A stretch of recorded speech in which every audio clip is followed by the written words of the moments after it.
ನಾವು ರಾಣೆಬೆನ್ನೂರಿಗೆ ಮತ್ತು ಗುತ್ಲ ಹೋಗ್ತಾ ನೋಡ್ತಿರ್ತಿದ್ವಿ ದೇವ್ರಗುಡ್ಡನ. ಯಾವಾಗಲೂ ಹಚ್ಚ ಹಸಿರಿಂದ ಕೂಡಿರುವಂಥ ಈ ದೇವ್ರಗುಡ್ಡ ಇತ್ತೀಚೆಗೆ ಯಾಕೆ ಹಿಂಗೆ ಒಣ ಬಂಜರವಾಗಿ ಕಾಣಕತ್ತೈತಿ ಅಂಥೇಳಿ ಯಕ್ಷ ಪ್ರಶ್ನೆಯಾಗಿ ಉಳ್ದಿತ್ತು. ಇದು ಯಾಕೆ ಹಿಂಗೆ ಕೆತ್ತಾರ, ಯಾಕೆ ಹಿಂಗೆ ಕಾಣಕತ್ತೈತಿ, ಇದನ್ನು ಹೋಗಿ ನಾನು ಇದ್ರ ಬಗ್ಗೆ ನಾನು ತಿಳ್ಕೊಳ್ಳೇಬೇಕು, ಇದ್ರ ಬಗ್ಗೆ ಏನು ಯಾಕೆ ಹಿಂಗೆ ಗುಡ್ಡ ಆಗೈತಿ ಅನ್ನೋದ್ರ ಬಗ್ಗೆ ನಂಗೆ ಭಾಳಷ್ಟು ಕುತೂಹಲ ಇತ್ತು.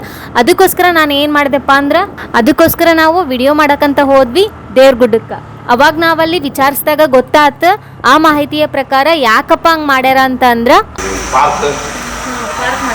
ಪಾರ್ಕಿಂಗ್ ಸೈಡ್ಗೆ ಇದು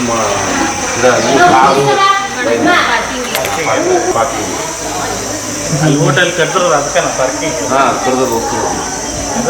ಗಿಡ ಪಡ ಭಾಳ ಆಗ್ಬಲ್ರಿ ಅದು ಎಲ್ಲ ಕಲ್ಸ್ಯಾರ ರೆಸಿಪೇಸಿ.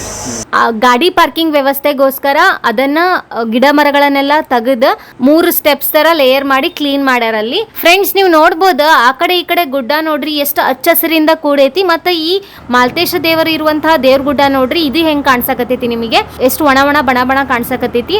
ಫ್ರೆಂಡ್ಸ್, ನಾವು ಡೈಲಿ ಇದ ರೂಟ್ನಾಗ ಅಡ್ಡಾಡಾರ ಈ ದೇವ್ರಗುಡ್ಡ ದೃಶ್ಯನ ನಾವು ಏನು ಪ್ರತಿದಿನನೂ ನಾವು ನೋಡ್ತಾ ಇರ್ತಿದ್ವಿ ಮತ್ತು ಆ ಸೌಂದರ್ಯವನ್ನ ಸವಿತಾ ಇರ್ತಿದ್ವಿ. ಫ್ರೆಂಡ್ಸ್, ಈ ಹಿಂದೆ ಹಚ್ಚ ಹಸಿರಿನಿಂದ ಸುಂದರವಾಗಿ ಕಂಗೊಳಿಸುತ್ತಿದ್ದ ದೇವ್ರಗುಡ್ಡದ ನೇಚರ್ ಇಷ್ಟ ಆಗ್ತಿತ್ತ ಅಥವಾ ಇವಾಗೇನ ಗಾಡಿ ಪಾರ್ಕಿಂಗಿಗಾಗಿ ಬೆಟ್ಟವನ್ನ ಏನು ಗುಡ್ಡವನ್ನ ಕೆತ್ತಿದಾರಲ್ಲ ಈ ದೇವ್ರಗುಡ್ಡ ಇಷ್ಟ ಆಗ್ತದ ಎಂಬುದನ್ನು ನಮ್ಮ ಕಮೆಂಟ್ ಬಾಕ್ಸ್ ನಲ್ಲಿ ಕಮೆಂಟ್ ಮಾಡ್ರಿ.